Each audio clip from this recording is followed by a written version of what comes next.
मैं doctor Chanchal Garg, assistant professor, department of history, government arts college Kota, class BA second year, subject history, paper second, history of Rajasthan. आज का आपका विषय है राजस्थान में राजनीतिक जन जागरण या राजनीतिक जागृति के कारण क्या थे। यहाँ राजनीतिक जन जागरण से मतलब क्या है? राजनीतिक जन जागरण से तात्पर्य है कि ब्रिटिश सत्ता जब भारत में स्थापित हुई तो ब्रिटिश सत्ता के विरुद्ध भारतीयों में किस तरह से उनके मन में विद्रोह की भावनाएं उठी। इस संदर्भ में आप लोग 1857 की क्रांति का अध्ययन कर चुके हैं, यानी कि स्वतंत्रता संघर्ष का प्रथम चरण हम 1857 की क्रांति को कह सकते हैं, जब ये अंग्रेज़ों को ये स्पष्ट हो गया कि अब भारतीय जो हैं वो विद्रोह के लिए खड़े हो रहे हैं, यानी कि उनके लिए कुछ परिवर्तन करने होंगे। और उसके बाद प्रशासनिक परिवर्तन हुए और भारत ब्रिटिश साम्राज्य का ही एक अंग बन गया। लेकिन अब परिस्थितियां परिवर्तित होने लगीं और परिवर्तित परिस्थितियों में, जैसा कि हम पहले से राजस्थान का इतिहास देखते हुए आए हैं, राजस्थान में हमेशा ही विदेशी सत्ताओं का विरोध रहा। तो यहाँ भी राजस्थान की जनता ने विदेशी सत्ता यानी कि ब्रिटिश अंग्रेजों का विरोध करना शुरू कर दिया। यहाँ राजनीतिक जन जागृति के कारण क्या थे? सबसे पहला कारण था किसान आंदोलन। किसान आंदोलन और मुख्यतः बिजोलिया किसान आंदोलन ने राजस्थान की राजनीतिक जागृति में महत्वपूर्ण भूमिका निभाई थी। हम ये नहीं कह सकते कि किसान आंदोलन का संबंध किसी राजनीतिक संगठन या गतिविधि या अन्य लोगों से नहीं था, लेकिन फिर भी किसान आंदोलन काफ़ी हद तक लोगों को प्रभावित करने में महत्वपूर्ण रहा। 1838 ईस्वी में बिजोलिया के किसानों ने अपने आप को मेवाड़ प्रजामंडल से अलग घोषित कर दिया। अलवर, भरतपुर के मेव आंदोलन मूल रूप से सांप्रदायिक थे। मारवाड़ के किसान आंदोलन को भी वहाँ की लोक परिषद का समर्थन नहीं मिला। सीकर, बीकानेर के किसान आंदोलनों में सीकर के किसान आंदोलन को पहले, बाद में जयपुर प्रजामंडल ने और बीकानेर की प्रजा परिषद ने समर्थन दिया था। लेकिन फिर भी किसान आंदोलनों में किसानों के महत्व को हम अस्वीकार नहीं कर सकते। किसान आंदोलन जो था उसने लोगों के समक्ष यह स्पष्ट कर दिया कि जब किसान विरोध कर सकते हैं तो वह क्यों नहीं विरोध कर सकते, या वह लोग समर्थन क्यों नहीं कर सकते। किसानों का विद्रोह का कारण क्या था? निरंकुश सत्ता के विरुद्ध विद्रोह, उन पर जो विभिन्न प्रकार के कर लगाए जा रहे थे उनके विरुद्ध विद्रोह। और ऐसे में उस समय, हालांकि ये भी हम जानते हैं, कई लोगों ने ये भी कहा कि किसान जो हैं वो गलत विद्रोह कर रहे हैं, लेकिन फिर भी किसानों के विद्रोह को समर्थन मिलता चला गया और किसानों के विद्रोह ने जनसाधारण में भी राजनीतिक चेतना का विकास किया। दूसरा कारण था अंग्रेजी शिक्षा का योगदान। अंग्रेजी शिक्षा, भारत में विभिन्न क्षेत्रों में अलग अलग शिक्षा थी, लेकिन जन सामान्य में अंग्रेजी शिक्षा का प्रसार काफ़ी कम था। और अंग्रेजी शिक्षा भारत में लाने वाले कौन थे? अंग्रेज। 1931 ईस्वी में केवल अजमेर मेरवाड़ा क्षेत्र को छोड़कर समस्त राजस्थान में केवल 1% लोग थे जो अंग्रेजी बोलना जानते थे, और उनने इतनी कम संख्या में भी उन्होंने राजनीतिक जागरण में महत्वपूर्ण भूमिका निभाई। कारण क्या था? जिन्हें अंग्रेजी शिक्षा प्राप्त जो नवयुवक थे उन्हें ये उम्मीद थी कि राजकीय सेवा में उन्हें अच्छी नौकरी प्राप्त हो जाएगी। लेकिन राजस्थान के राज्यों में राजकीय सेवा में नियुक्तियां योग्यता के स्थान पर नहीं बल्कि कुटुंब और राजनीतिक महत्व के आधार पर होती थीं। सामंत वर्ग के लोग अशिक्षित और अयोग्य होते हुए भी उच्च पदों पर नौकरी प्राप्त करते थे। और अन्य राज्यों में क्या था? प्रशासनिक योग्यता के आधार पर नौकरी मिलती थी कि जो जितना योग्य उसके आधार पर नौकरी मिलेगी, क्योंकि आपको एक पेपर पास करना है और उसके बाद आपको नौकरी प्राप्त होनी है। तो इस तरह से नियुक्तियों में जब असमानताएं राजस्थान के नवयुवकों ने देखी तो उनमें असंतोष की भावना उत्पन्न होने लगी और उन्होंने इनके दोषों का अध्ययन किया और उन्हें जड़ से उखाड़ने का प्रयत्न करना शुरू कर दिया। पाश्चात्य शिक्षा और साहित्य के कारण ये जो शिक्षित नवयुवक थे, इन्होंने उदारवाद, प्रजातंत्रवाद, समाजवाद के सिद्धांतों और आदर्शों का अध्ययन किया था। उन्हें ये व्यावहारिक रूप में भी अपने राजस्थान में लागू करना चाहते थे और इसीलिए शिक्षित वर्ग ने ही राजस्थान में जो उत्तरदायी जिसे व्यवस्था हम कह सकते हैं उसको उन्होंने प्रारंभ किया था। यह शिक्षित वर्ग स्वतंत्रता और समानता का जिस यह पाठ पढ़ चुका था उसी को लागू भी करना चाहता था। तीसरा कारण है समाचार पत्रों एवं साहित्य का योगदान। राजस्थान के राजनीतिक जागरण में यहाँ प्रकाशित होने वाले समाचार पत्रों और पत्र पत्रिकाओं का महत्वपूर्ण योगदान था। अत्याचार, शोषण, अंधकार और अज्ञान में पल्लवित होने वाले यानी कि लोगों को जागरूक और शिक्षित लोग थे, उन्हें लंबे समय तक अब शोषित, पीड़ित और अधीन नहीं रखा जा सकता था। 1920 ईस्वी के पूर्व राजस्थान से प्रकाशित होने वाले समाचार पत्रों की संख्या या पत्र पत्रिकाओं की संख्या बहुत नगण्य थी, लेकिन धीरे धीरे इनके समाचार पत्र इत्यादि की जो संख्या थी वो धीरे धीरे बढ़ने लगी। 1885 में राजपूताना गजट। इस संदर्भ में प्रमुख समाचार पत्र जो उस समय राजस्थान में प्रकाशित हुए, जयपुर से प्रकाशित रोजे उल तामील में सरकारी नीतियों का आलोचनात्मक विवरण प्रकाशित होता था जो जनता को उन नियमों के बारे में बताता था। सर्वप्रथम उदयपुर से सज्जन कीर्ति सुधाकर नामक साप्ताहिक पत्र छपता था जिसमें शासन संबंधी नियम प्रकाशित होते थे, जिससे जनता को प्रशासनिक नियमों और उनमें हुए परिवर्तनों की जानकारी मिली। उसके बाद जयपुर में हुआ रोजे उल तामील और उसके बाद 1881 में उदयपुर से प्रकाशित हुआ हरिश्चंद्र चंद्रिका। इसमें सरकार के विरुद्ध लेख प्रकाशित होते थे। 1885 ईस्वी में अजमेर से प्रकाशित हुआ राजपूताना गजट और 1889 ईस्वी में राजस्थान समाचार पत्र। इनमें विभिन्न राज्यों में नियुक्त ब्रिटिश अधिकारियों के कार्यों की व्यापक आलोचना होती थी, लेकिन ये समाचार पत्र शीघ्र ही बंद हो गए। प्रथम विश्व युद्ध के बाद समाचार पत्रों पर जब नियंत्रण समाप्त हुआ तो राजस्थान में भी समाचार पत्र एक बड़ी मात्रा में प्रकाशित होने लगी। 1920 में विजय सिंह पथिक ने पहले वर्धा और फिर अजमेर में राजस्थान केसरी नामक साप्ताहिक समाचार पत्र प्रकाशित करना शुरू किया, लेकिन थोड़े समय बाद यह बंद हो गया।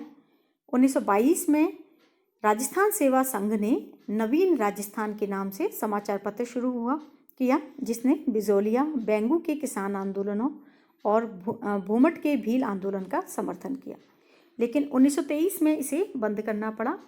लेकिन शीघ्र ही यह तरुण राजस्थान के नाम से फिर से प्रकाशित होने लगा।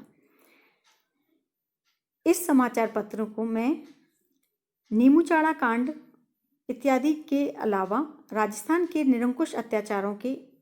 राजस्थान में जो राजाओं का निरंकुश अत्याचार हो रहा था उनके खिलाफ भी आवाज़ इस पत्र में उठाई जा रही थी।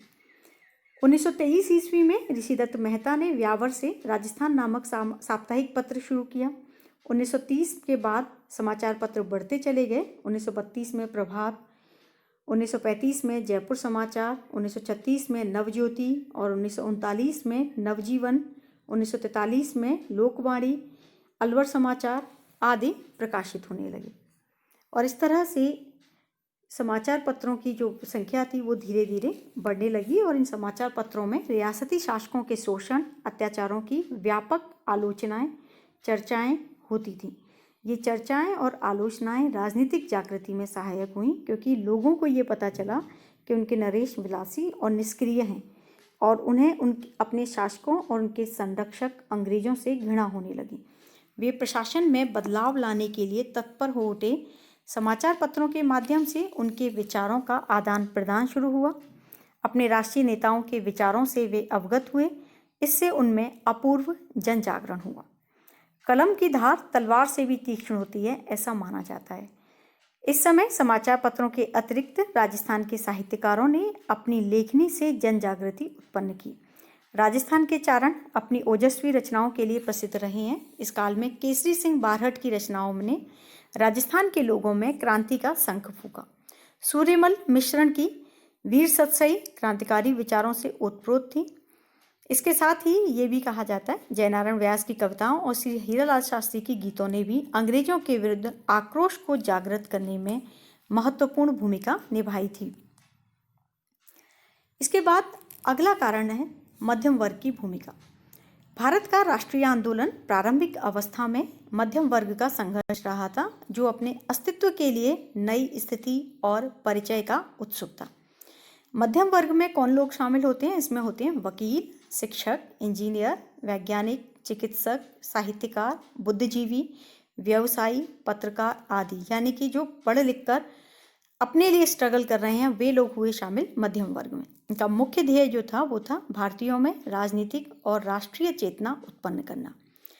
राजस्थान में भी इस वर्ग ने जन असंतोष को नेतृत्व प्रदान किया।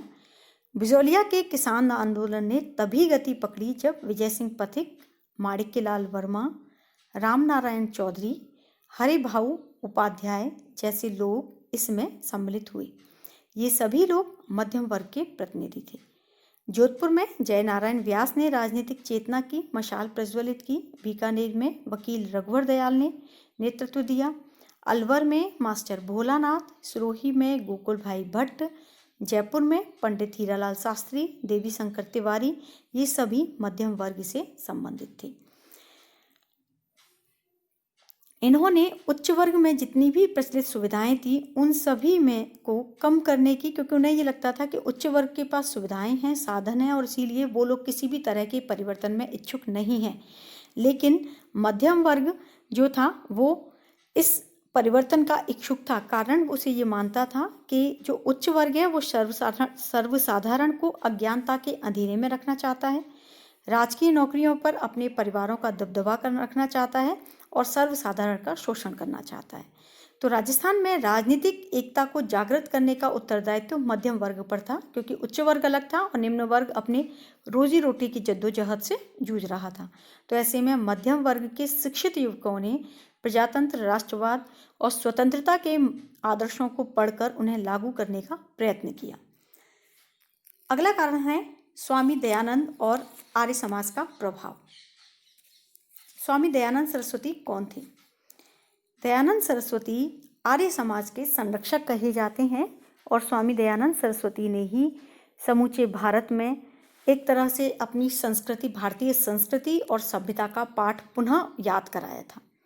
स्वामी दयानंद सरस्वती ने वैदिक धर्म और वैदिक संस्कृति की महत्ता को भारतीयों को तब बताया जब वो इसे भूलने लगे थे और उनके मन में यह विचार उत्पन्न हो रहा था कि हमारी सभ्यता और संस्कृति से ज़्यादा श्रेष्ठ पाश्चात्य सभ्यता और संस्कृति है। उस समय में दयानंद सरस्वती ने वैदिक सभ्यता और संस्कृति और धर्म की महत्ता का पाठ उन्हें पढ़ाया।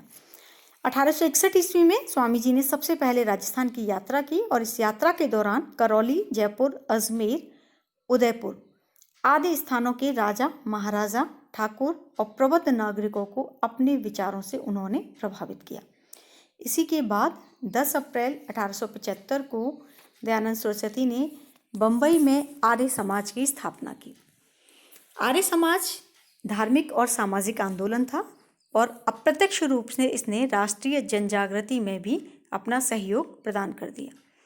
दयानंद ने अपने सत्यार्थ प्रकाश नामक ग्रंथ में सबसे पहले स्वधर्म, स्वराज, स्वदेशी और स्वभाषा का उद्घोष किया और इसकी महत्ता प्रतिपादित की।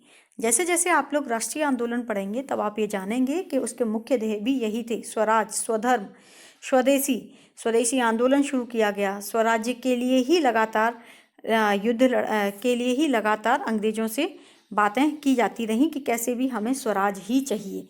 इस तरह के विचारों का जो प्रारंभ जो किया वो आर्य समाज के अंतर्गत किया गया था। 1881 ईस्वी में स्वामी जी स्वयं राजस्थान आए और इस दौरे के अनुसार उन्होंने अपने स्वधर्म, स्वराज, स्वदेशी और स्वभाषा के महत्व को राजस्थान के लोगों, राजाओं, महाराजाओं इत्यादि को बताया। स्वामी दयानंद सरस्वती की यात्रा के पश्चात राजस्थान के विभिन्न भागों में आर्य समाज की स्थापना हुई। आर्य समाज के सिद्धांतों के सुव्यवस्थित प्रचार के लिए एक वैदिक यंत्रालय जो कि प्रेस थी एक तरह से, उसे इलाहाबाद से अजमेर लाया गया और इस छापेखाने के अजमेर आने से आर्य समाज के प्रचार प्रसार में वृद्धि हुई। आर्य समाज का मुख्यालय अजमेर हो गया और इस मुख्यालय के अजमेर होने के पश्चात ही काफ़ी हद तक आर्य समाज जो था उसके विचार राजस्थान में फैलने लगे। स्वामी जी ने फरवरी 1883 ईस्वी में उदयपुर में परोपकारिणी सभा नामक एक सामाजिक संस्थान की स्थापना की, जिसे बाद में अजमेर स्थानांतरित किया गया और इसके सदस्य थे शाहपुरा नरेश, दीवान श्यामजी कृष्ण वर्मा, महादेव गोविंद रानाडे। स्वामी जी का कहना था कि यदि वे राजाओं और महाराजाओं को सन्मार्ग पर लाना चाहते हैं तो संपूर्ण आर्य जाति को पुनः एकता के सूत्र में बांधना होगा। और इस तरह से राजस्थान के लोगों में राष्ट्रीयवाद और राष्ट्रीय चेतना की आधारशिला आर्य समाज और स्वामी दयानंद सरस्वती ने रख ली। इसके पश्चात है प्रथम महायुद्ध का प्रभाव। राजस्थान के राज्यों के लोगों को प्रथम विश्व युद्ध की जो चर्चा थी, उस प्रथम विश्व युद्ध ने उन्हें प्रभावित कर दिया। जब ये पता चला कि इंग्लैंड द्वारा धुरी राष्ट्रों के विरुद्ध युद्ध में सम्मिलित होने की घोषणा जब हुई, तो राजस्थान के अंग्रेज भक्त राजा जो थे वो ब्रिटिश ताज के प्रति अपनी निष्ठा का परिचय देना चाहते थे, तो वो ब्रिटेन का साथ देने के लिए युद्ध लड़ने के लिए तैयार हो गए। और इसीलिए बीकानेर, किशनगढ़, जयपुर, धौलपुर, डूंगरपुर, झालावाड़, करौली, कोटा, बूंदी और जैसलमेर के राजाओं ने अपने राज्यों के समस्त साधनों और सैनिक ब्रिटिश सरकार के उपभोग के लिए प्रस्तुत कर दिए। विश्व युद्ध में भाग लेने वाले राजपूत राज्यों के जो हजारों सैनिक जब बाह्य दुनिया के संपर्क में आए, तो उन्हें पता चला कि वहाँ स्वतंत्रता और समानता और लोकतांत्रिक संस्थाएं स्थापित हैं। वापस लौटकर उन्होंने अपने अनुभवों को अपने मित्रों, परिचितों और आसपास के लोगों से साझा किया। उनके अनुभवों से लोगों में राजनीतिक जागृति उत्पन्न हुई। राजपूत राजाओं ने युद्धकोष में भारी धनराशि प्रदान की और उसका भार किस पर आया? राजस्थान की जनता पर आया। यानी कि सारा भार जनता को उठाना पड़ा। जनता पहले ही करों में डूबी हुई थी और कर उस पर लगा दिए, जिससे उनकी आर्थिक परेशानियां जो थी वो बहुत अधिक बढ़ गईं। तो राजस्थानी जनता ने भी अपने असंतोष को व्यक्त करने के लिए आंदोलन का मार्ग अपनाने का निश्चय कर लिया। अगला कारण है ब्रिटिश प्रांतों या पड़ोसी प्रांतों का प्रभाव। अब पड़ोसी राज्यों से यहाँ क्या तात्पर्य है? पड़ोसी राज्यों से तात्पर्य है वे ब्रिटिश प्रांत जहाँ अंग्रेजी सरकार का प्रत्यक्ष नियंत्रण था, या राजस्थान के आसपास के राज्य। राजस्थान के राजाओं ने अपनी निरंकुशता और स्वेच्छाचार को अक्षुण्ण बनाए रखने के लिए अपनी जनता को बाह्य प्रभाव से अछूता रखने का पूर्ण प्रयास किया, लेकिन जब परिवर्तन की लहर चली तो वो राजस्थान की जनता तक भी पहुंच गई। अखिल भारतीय कांग्रेस के नेतृत्व में ब्रिटिश भारत में ब्रिटिश सरकार के प्रति असंतोष की जो हवा चल रही थी, उससे राजस्थान की रियासतें भी प्रभावित होने लगीं। ब्रिटिश भारत में जिन राजनीतिक अधिकारों की प्राप्ति के लिए संघर्ष चल रहा था, रियासती जनता में भी उन अधिकारों को प्राप्त करने के लिए कोशिश शुरू होने लगी। 20वीं शताब्दी के प्रथम 2 दशकों में ब्रिटिश भारत में होने वाले अहिंसात्मक आंदोलनों ने रियासती प्रजा को प्रभावित किया। बंगाल विभाजन का निरस्तीकरण, रॉलेट सत्याग्रह, असहयोग आंदोलन से ब्रिटिश सरकार की सर्वोच्चता को आघात लगा और इन आंदोलनों से रियासती जनता में नवीन जागृति उत्पन्न हुई। उन्होंने यह अनुभव किया कि यदि ब्रिटिश भारत में अंग्रेजों के विरुद्ध आंदोलन चलाया जा सकता है, तो रियासतों की जनता भी अपने राजनीतिक अधिकारों के लिए आंदोलन चला सकती है। अगला कारण है क्रांतिकारी गतिविधियों का प्रभाव। भारतीय राष्ट्रीय कांग्रेस के ज्ञापन और याचिकाएं प्रस्तुत करने की भिक्षावृत्ति की नीतियों से असंतुष्ट होकर कुछ राष्ट्रीय नेताओं ने उग्रवाद का आश्रय लिया। ये उग्रवादी प्रार्थना और ज्ञापनों के स्थान पर कर्म में विश्वास रखते थे। फलतः देश में स्थान स्थान पर क्रांतिकारी और आतंकवादी सक्रिय हो गए।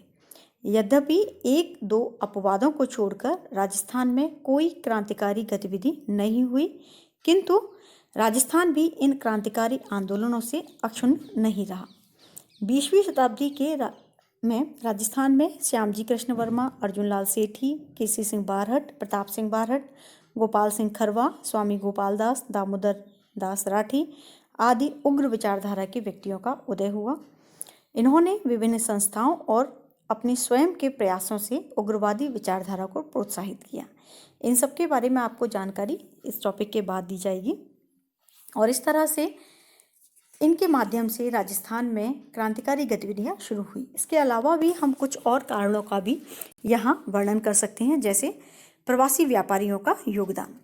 शासकों की निरंकुशता और ब्रिटिश प्रभुत्व के विरुद्ध आवाज उठाने में प्रवासी व्यापारी वर्ग का महत्वपूर्ण योगदान था।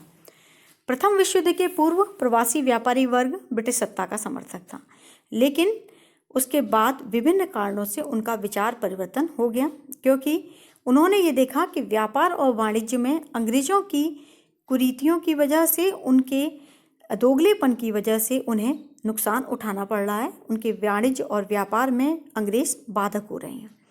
व्यापारी वर्ग ने व्यापार से अर्जित धन से एक प्रतिष्ठा तो अर्जित कर ली थी, लेकिन अनेक बार उन्हें अपने राज्यों में ठिकानेदारों और राज्य कर्मचारियों के हाथों अपमानित होना पड़ता था। ऐसे में इनका जो राजनीतिक प्रभाव था वो व्यापारियों के लिए असहनीय था। तो उन्हें ये लगने लगा कि राष्ट्रीय विचारधारा को प्रबल बनाने में अगर बनाएंगे तो उससे व्यापार और वाणिज्य में भी उन्हें सहायता प्राप्त होगी। उन्हें आर्थिक लाभ तो प्राप्त होगा ही, और आर्थिक लाभ के साथ साथ उनकी राजनीतिक प्रतिष्ठा भी स्थापित होगी। और इसीलिए इन व्यापारियों ने राष्ट्रीय विचारधारा को प्रोत्साहित करने का निश्चय किया। व्यापारियों ने अखिल भारतीय स्तर पर all India state people's conference का गठन किया और राज्य स्तर पर विभिन्न राज्यों के राजनीतिक कार्यकर्ताओं और सुधारवादियों को आर्थिक सहायता दी, और इस तरह से जन जागरण में उन्होंने योगदान दिया। विभिन्न संगठनों ने भी राजनीतिक जन जागृति में योगदान दिया। सार्वजनिक आलोचना जन जागरण और क्रांति की जनक होती है। प्रत्येक शासन सार्वजनिक आलोचना से सर्वाधिक भयभीत रहता है। राजस्थान के जनसाधारण में सत्ताधारियों के विरुद्ध असंतोष दीर्घकाल से व्याप्त था, लेकिन इसके लिए उनके पास कोई मंच या अभिव्यक्ति का साधन नहीं था। 20वीं शताब्दी के प्रारंभ में राजस्थान में सेवा समितियों, हितकारिणी सभाओं, पुस्तकालयों, रात्रि विद्यालयों आदि के रूप में अनेक संगठन और संस्थाओं की स्थापना हुई, जिन्होंने उन्हें एक मंच प्रदान कर दिया। इन संस्थाओं में शासकों की निरंकुशता, पक्षपात, आपत्तिजनक नियमों, शासकों व ठिकानेदारों की विलासिता, फिजूल खर्ची तथा अन्याय और शोषण की चर्चाएं होती थीं। राजस्थानी राजाओं ने इस प्रकार की आलोचनाओं को अपने विशेषाधिकारों, सम्मान, प्रतिष्ठा और गौरव के प्रतिकूल मानकर इन संस्थाओं के मार्ग में अवरोध उत्पन्न किए, जिससे लोगों में असंतोष बढ़ने लगा। राजाओं ने यदि इन पर दमन करने या इन पर नियंत्रण करने की बजाय उस समय संयम से कार्य लिया होता तो शायद जनजागरण इतने प्रभावशाली ढंग से स्थापित नहीं होता। गोविंद, ऐसी सभाओं में कुछ सभाओं के नाम मैं आपको बता रही हूँ। गोविंद गुरु द्वारा स्थापित संप सभा ने मेवाड़, बांसवाड़ा, डूंगरपुर, सिरोही और गुजरात की भील और गरासिया जनजाति को संगठित किया।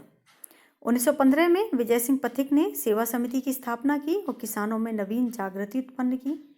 1919 में राजस्थान सेवा संघ ने जनता के कष्टों का निवारण करने का समर्थन किया और 1919 में ही राजपुताना मध्य भारत सभा की स्थापना हुई, जिसने रियासतों की जनता को कांग्रेस की गतिविधियों से परिचित करवाकर राजनीतिक चेतना को विकसित करने का कार्य किया। इस प्रकार से यह विभिन्न कारण रहे जिन्होंने राजस्थान में राजनीतिक जन जागृति उत्पन्न की और राजस्थान की जनता ने भी राष्ट्रीय आंदोलन में पूर्ण कार्य किया। अगले वीडियो में आपको प्रमुख जननायकों के बारे में बताया जाएगा कि उन्होंने जन जागृति उत्पन्न करने में क्या कार्य किया। धन्यवाद।